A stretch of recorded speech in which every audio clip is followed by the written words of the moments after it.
Hello, fam.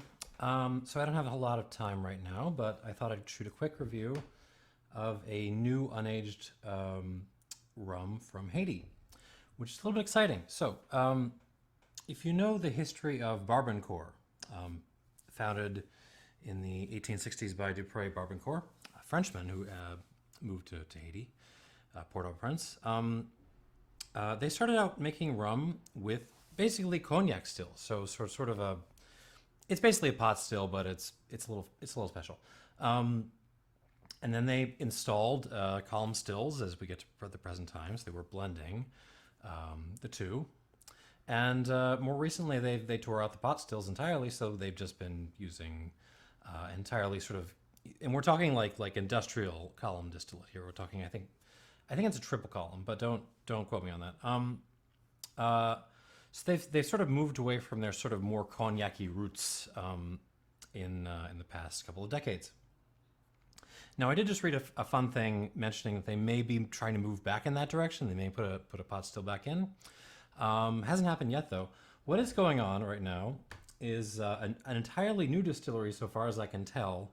I'm still trying to figure out exactly what the deal is with the business arrangement here. So this is Providence.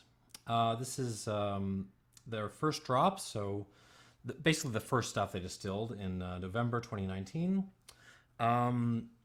It's marked as Distillerie de Port-au-Prince, and they're saying distillers and blenders since 1870, which would suggest that we're tying back to original Barbancourt, but I don't know if they're actually involved on the business end of this. This is a really recent distillery. You look at pictures of it, and it's all new stuff. Now, what's going on here is this is distilled by Herbert Barbancourt Linge, who is a descendant of Dupré Barbancourt. And this distillery has been set up in coordination with Maison Velier in France and Italy. So Gargano's involved in this.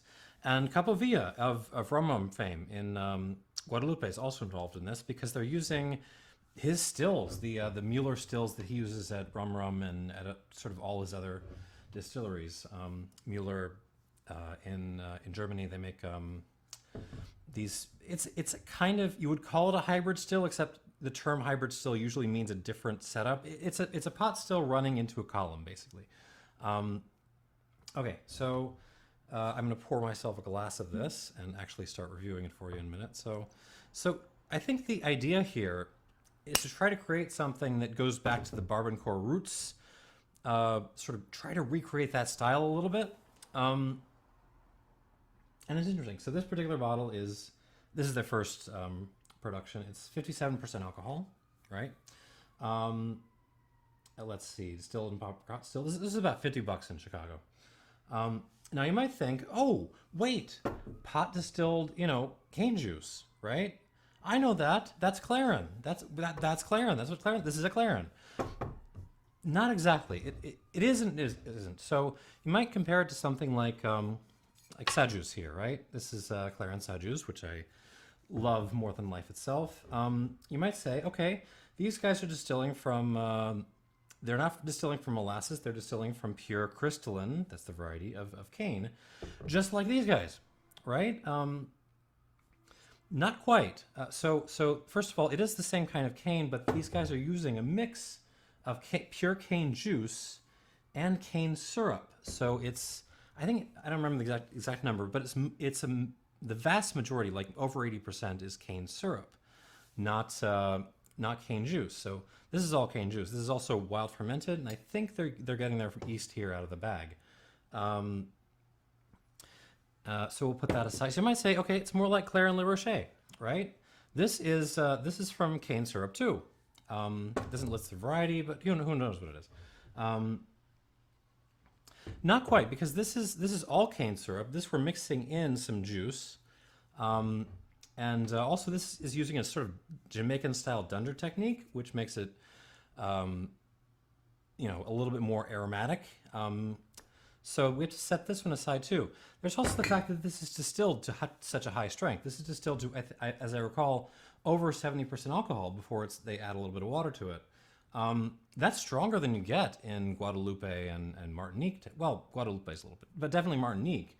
They don't hit 70% most of the time. So it's a little bit of its own thing. I think the best point of comparison might actually be Turanda. This is a mix of cane juice rum with sort of a light molasses style rum. This is actually a nice point of comparison for something like this, but I'll set it aside. I've been talking about this long enough. What else do I have to say about it? 57% alcohol. And let's get stuck in. So think of it less as clairin than as an attempt to kind of recreate that sort of original let's bring cognac style distilling to, or European style distilling in any case, to Haiti. On the nose.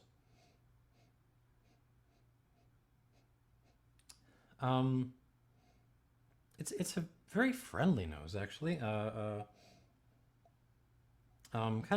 of sweety fruity. There's a kind of a smoked peaches thing going on.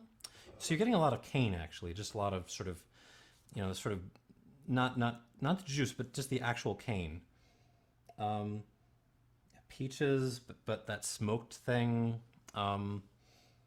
Pressed flowers.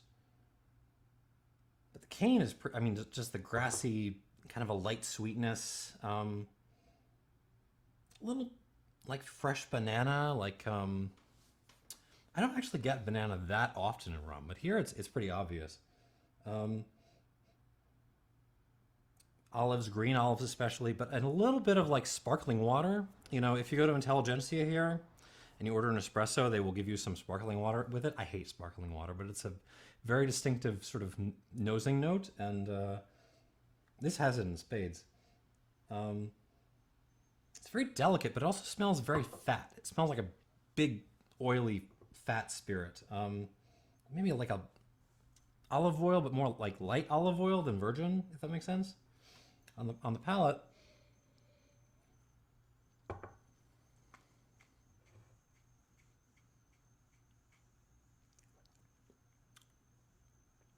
Okay, starts off actually fairly sweet. Kind of a rock candy thing, grassy rock candy. Kind of like this, actually. Sort of the sort of whipped cream and grass and a little bit of citrus thing that does. But more complex, especially closes much more herbal and sort of bitter, cooling herbs in particular. Like think like mint, but you're muddling in it some bitters. I don't know what kind of bitters. Kind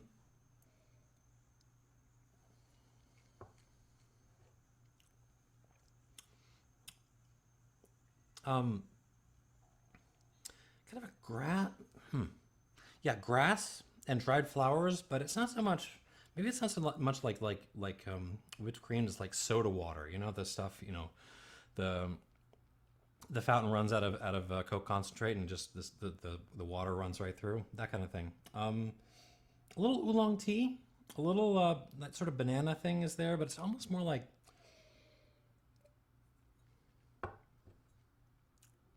I don't know if anyone makes like banana flavored cough drops. So that's kind of what this is doing.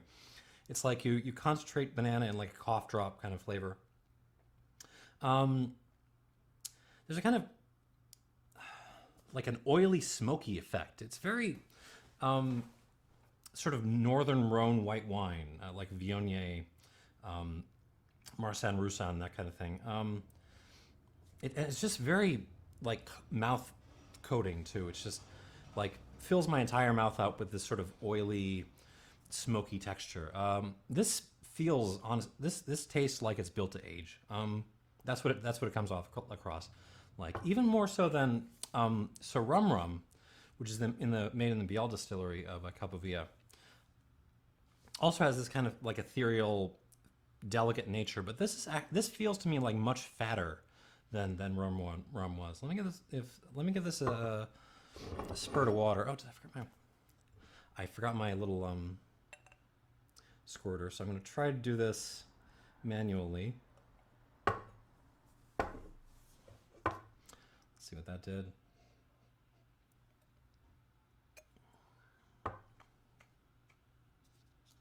Mm-hmm.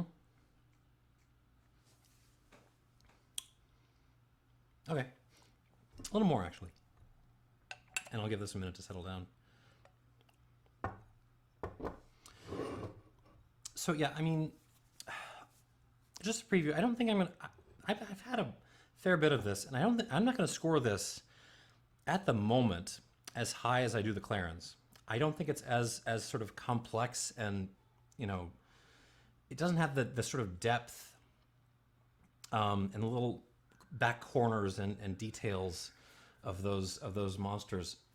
What this does have is heft. This feels like just oily and it feels big. And so even if I can't give it a big score right now, trying this right now is really kind of like evaluating like the kid who shows up to like football tryouts. He weighs 110 pounds. Everyone's running right over him, but he's got like a 32-inch vertical jump. So in other words, like he's you know, he may not be a great football player right now, but wait until you give him like 60, 70 pounds of muscle. Put him in the weight room, make him do some squats, and then come back in like 3 years and see what it looks like. He will just be murdering everyone. That's kind of what this feels like. Put this away in a barrel, probably French oak. I would think French oak because Barbancourt traditionally does French oak. Put this away in a barrel. Forget about it. Come back in 2024. This is gonna kill everyone. It's just not, you know, necessarily killing me right now. Yeah, it just feels like, you know, it's like trying Macallan New Make or something. It's just, yeah, that kind of thing. Okay, let's go back to it with a little bit of water, a little bit of time. Okay, the sparkling water I was getting before has kind of become more like tonic water, you know, like a little, you know, you're gonna mix it with some gin.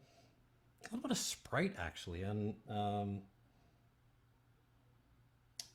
little peach again, kind of like peach eau de vie, maybe. If I don't know if that exists, but that's kind of what I'm getting. Dry grass, a little varnishy, a little vegetal too, like you sautéed some cauliflower or something like that. Maybe some Bosque pear, sort of overripe Bosque pear on the palate.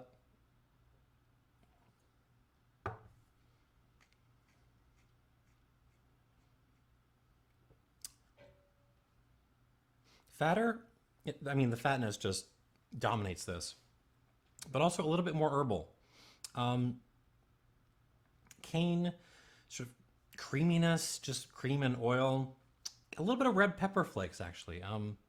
Some olives. Like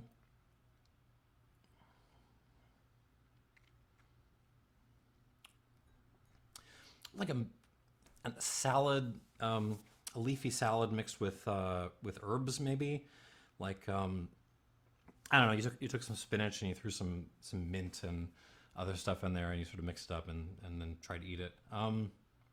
I'm going to give this right now an 84 plus, which is below where I put all the clarins that I've tried so far.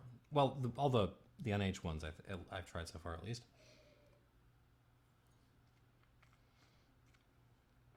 Thing is, I mean, this is, you know, you put a clarin in a barrel, it might get a little bit better, especially if it's, you know, not necessarily a sort of dripping fresh barrel. But this just, it feels like it's built for it. You know, it feels like it's just going to come out, like the aged version of this is going to come out in 4 or 5 years, especially like 8-10 years. And it's just going to march over everyone. I hope they'll be able to keep the price down. That would be nice. But even if they don't, I mean, this is going to start racking up 90s once they pull the stuff out of the oak. And that's kind of all I got. 84 plus, but watch the aged versions. It's also perfectly nice now, but you know, with my $50, I would be going for the clarins maybe. That's all I got. Thanks for watching. Cheers.